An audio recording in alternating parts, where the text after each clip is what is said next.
നടൻ സൽമാൻ ഖാന് വീണ്ടും വധഭീഷണി എന്നതാണ്. കാർ ബോംബ് വെച്ച് തകർക്കുമെന്നും വീട് ആക്രമിക്കും എന്നുമാണ് ഭീഷണി.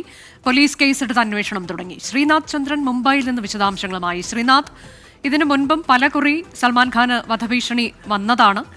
അത് ലോറൻസ് ബിഷ്ണോയ് സംഘത്തിൽ നിന്നൊക്കെയായിരുന്നു നേരത്തെ അദ്ദേഹം ഭീഷണി നേരിട്ടത്. ഇത്തവണയും അവിടെ നിന്ന് തന്നെയാണോ?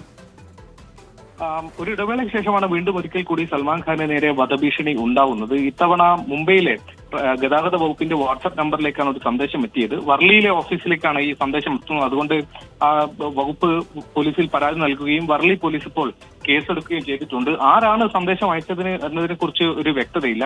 നമുക്കറിയാം, കഴിഞ്ഞ കുറെ നാളുകളായി സൽമാൻ ഖാന് നേരെ പല ഘട്ടങ്ങളിൽ ഇത്തരം വധഭീഷണികൾ ഉണ്ടായിട്ടുണ്ട്. ചിലപ്പോഴൊക്കെ അത് വ്യാജ സന്ദേശങ്ങളായിരുന്നു. ചിലരൊക്കെ ഈ സൽമാനുമായി ബന്ധമില്ലാത്ത ആളുകൾ തന്നെ ചിലപ്പോഴൊക്കെ ഇത്തരം സന്ദേശങ്ങൾ അയക്കുകയും അവരെ പോലീസ് പിടികൂടുകയും ഒക്കെ ചെയ്തിട്ടുണ്ട്. പക്ഷേ ബാബ സിദ്ദിഖിയുടെ വധത്തോടെയാണ് യഥാർത്ഥത്തിൽ ഈ ഭീഷണി സന്ദേശങ്ങൾക്കൊക്കെ ഒരു ഗൗരവ സ്വഭാവം കൈവന്നത്. അതുകൊണ്ട് സൽമാൻ അതീവ സുരക്ഷയിലാണ് ഇപ്പോൾ പോകുന്നതൊക്കെ. കഴിഞ്ഞ ദിവസം മുംബൈ വിമാനത്താവളത്തിൽ എത്തിയപ്പോൾ പോലും വലിയ സുരക്ഷാ വലയം സൽമാന് ചുറ്റുമുണ്ടായിരുന്നു. അതിനിടെയാണ് ഇന്നിപ്പോൾ വർളിയിലെ ഗതാഗത വകുപ്പിന്റെ വാട്സ്ആപ്പ് നമ്പറിലേക്ക് ഒരു ഭീഷണി സന്ദേശം എത്തുന്നത്.